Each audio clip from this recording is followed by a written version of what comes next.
Saya ada soalan, Ustaz. Saya ini sedang mengandung.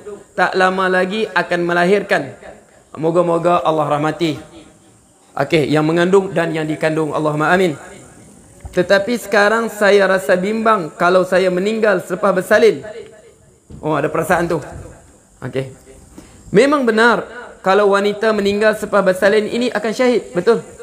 Al-mabtul, orang mati bersalin, mati syahid. Tapi syahid kita sebut syahid akhirat. Syahid dunia akhirat mana? Syahid yang berperang menegakkan Islam. Itu syahid dunia akhirat. Mana syahid dunia akhirat ni tak perlu dimandikan semua. Tapi syahid ni mati bersalin perlu dimandikan. Kita sebut apa? Syahidul akhirat. Dia kira syahid di akhirat nanti. Faham? Okey. Tetapi saya rasa bimbang kalau saya meninggal selepas bersalin. Memang benar kalau wanita meninggal lepas bersalin ini akan syahid. Tapi saya tetap rasa bimbang kalau saya meninggal. Saya belum bersedia untuk bertemu Allah dalam keadaan saya kurang amal. Rasa kurang amal ni tanda orang beriman. Rasa takut nak bertemu Allah ni, macam mana lah aku bertemu Allah keadaan aku imanku tak amalanku tak sempurna ni. Ini tanda orang beriman. Faham tu? Tanda orang beriman. Okey, adakah wajar kalau rasa begini? Dan apakah yang patut saya lakukan? Dia risau takut apa? Takut meninggal. Sebab kita ingat yang okey, kita hidup ni, faham tak? Okey, kita ada dua. Kita ada cita-cita yang kita kejar, keinginan dunia yang kita kejar. Sedangkan keinginan yang kita tanpa sedari dipagari oleh satu pagar yang bernama pagar maut, pagar kematian. Kita buat planning perniagaan. Okey, 2 tahun akan datang begini, 4 tahun akan datang begini, 10 tahun akan datang begini. Kita planning sah. Faham tak? Bukan begitu, bahkan bulan datang. Ini rancangan harian, ini rancangan mingguan, ini rancangan bulanan. Tapi kita ingat ya, hidup kita ini, cita-cita kita terlampau jauh. Tapi kita apa? Dipagari oleh satu pagar bernama pagar kematian. Berapa ramai, bahkan boleh kita hampir semua, kebanyakan dia mati belum sebab belum sempat sampai keinginan dia, sedangkan dia telah bersua dengan pagar kematian. Semua kita pasti akan mati. Faham? Jadi ingat ya, sebab tu cuma kita minta kan pasti. Jadi kita dia risau. Memang kita semua risau mati. Bukan apa puan ni seorang saja. Semua kita risau mati. Allah sebut apa? وَجَاءَتْ سَكَرَةُ الْمَوْتِ بِالْحَقِّ وَجَاءَتْ سَكَرَةُ الْمَوْتِ بِالْحَقِّ ذَلِكَ مَا كُنْتَ مِنْهُ تَحِيدٌ ذَلِكَ مَا كُنْتَ مِنْهُ تَحِيدٌ. Akan datanglah sakratul maut, kepedihan kematian, bilhaq, dan kebenaran pasti akan datang. Itulah yang cuba kamu elak. Zalika ma kunta minhu tahid.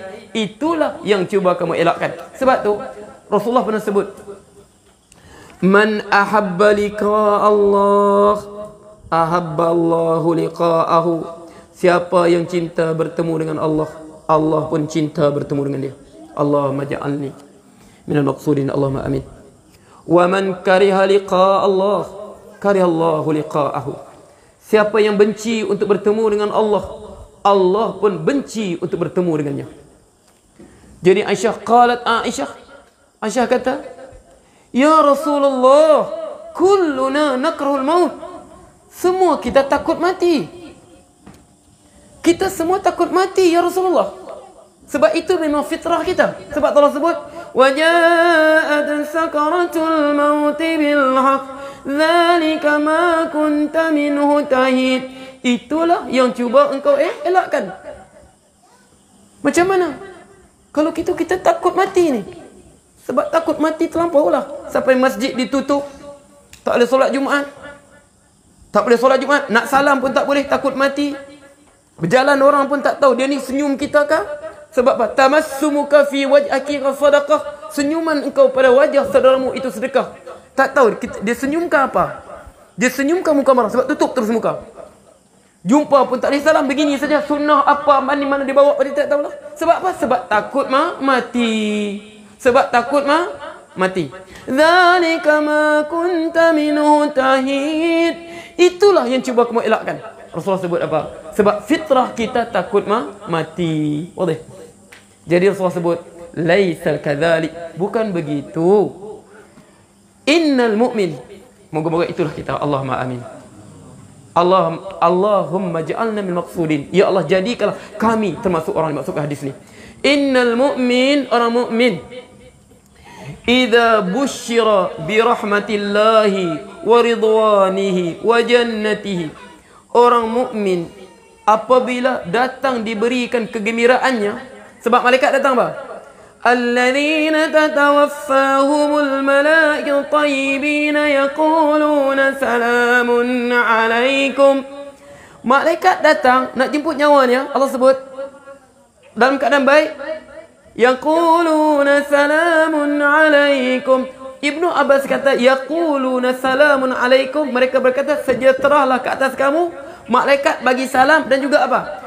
Innallaha yuqrikas salam, Allah sampaikan salam untukmu. Nak dicabut nyawa, Allah sampaikan salam. Siapa tak mau mati? Kalau kita sekarang boleh mati. Allah sampaikan salam. Tunggu apa lagi ni dengan keadaan sekarang ni? Faham tu?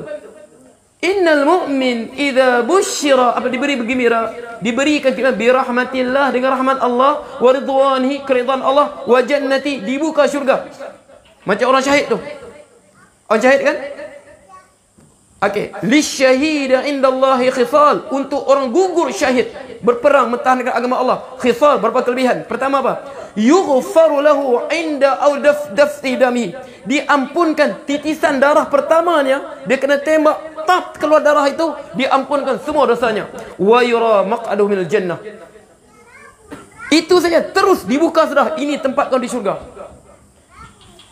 Innal mu'min idza busyira, diberi gembira. Diberi gembira kah? Bi rahmatillah, dengan rahmat Allah, wa ridwanihi, dengan keridhaan Allah, wa apa?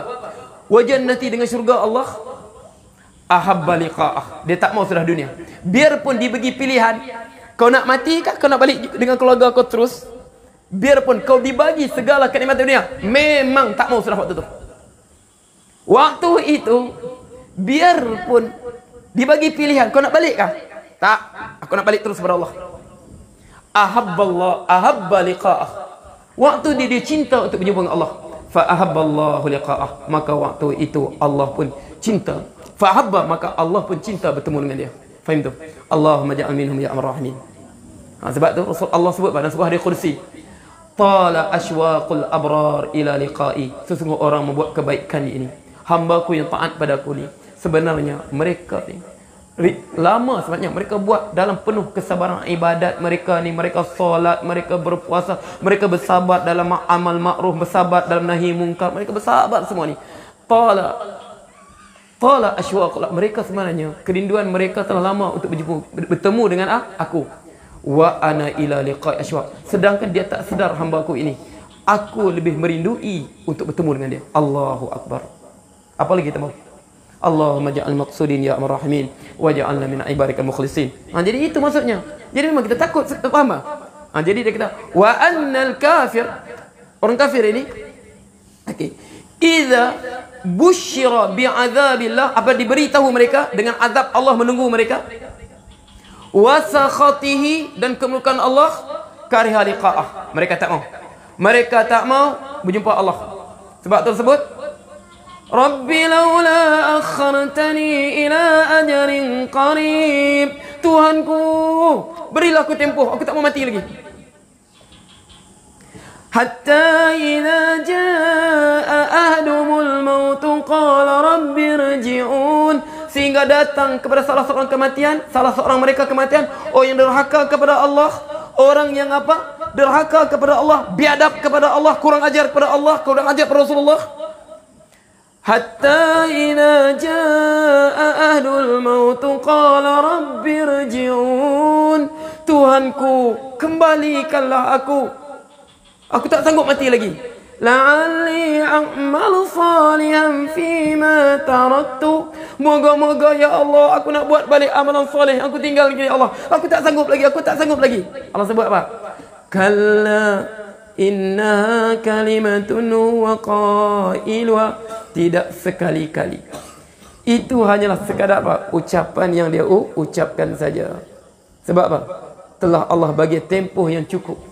untuk kita melihat diri kita, untuk melihat apa yang kita lakukan, untuk apa kita lakukan sebagai persiapan kita untuk kembali kepada kehidupan kita yang sebenar. Sebab Allah sebut, man kana yarju liqa Allah fa inna ajalallahi la'at. Sesiapa mengharapkan pertemuan dengan Allah, sungguh pertemuan dengan Allah satu yang pasti. Sebab tu kita buat apa-apa pun ya. Sebab tu kita buat apa-apa pun. Apa kita buat? Nanti Allah tanya aku, boleh aku jawabkan? Kalau Allah tanya aku nanti aku buat begini, apa alasanku? Allah tanya aku begini, apa aku nak jawab depan Allah nanti? Faham tu? Itu maksudnya, jangan puan, jangan susah hati ya. InsyaAllah mudahkan. Tak apa tu ya. Memang itu Pak, itu tabiat dia. Sebab tu karihallahu liqa'ah. Allah pun benci nak jumpa dia. Faham tu? InsyaAllah ya puan ya. InsyaAllah. Moga-moga apa? Moga dimudahkan semuanya. Sebab tu ya. Untuk orang bersalin ya, Syekh Abdul Malik Abdul Sa'ni sebut, salaf dulu. Sewaktu perbahasan, boleh tak untuk orang bersalin amalan dia ya? Untuk mudahkan bersalin. Salaf dulu dia ambil mangkuk air dia tulis ya. Tulis di mangkuk tadi, ka'annahum yawma yarawnaha lam yalbathu illa 'ashiyatan aw duha. Dia tulis di mangkuk dengan pen kapal bagi lekat situ, kemudian dia masukkan air situ, minum daripada mangkuk tu. Sebab tu dia kata hukum harus apa? Kita batul fil Quran, hak keharusan menulis ayat Quran apa? Tadawi, untuk berubat, untuk syifa. Faham tu? Mereka tulis sebab ayat apa?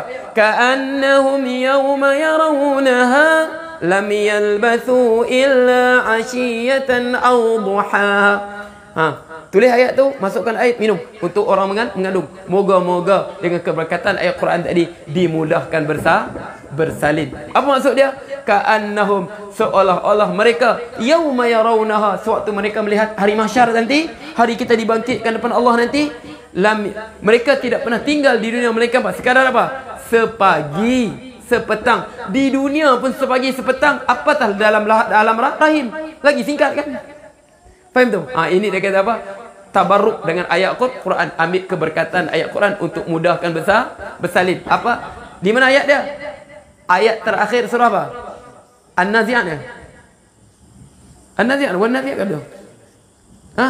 Ka'annahum yawma yarawnaha lam yalbathu illa 'ashiyatan aw duha. Sekadar sepagi atau sepetang saja. Daripada asar sampai maghrib saja. Jangan lama-lama apa dalam perut tu. Boleh? Okey, wallahu taala a'lam.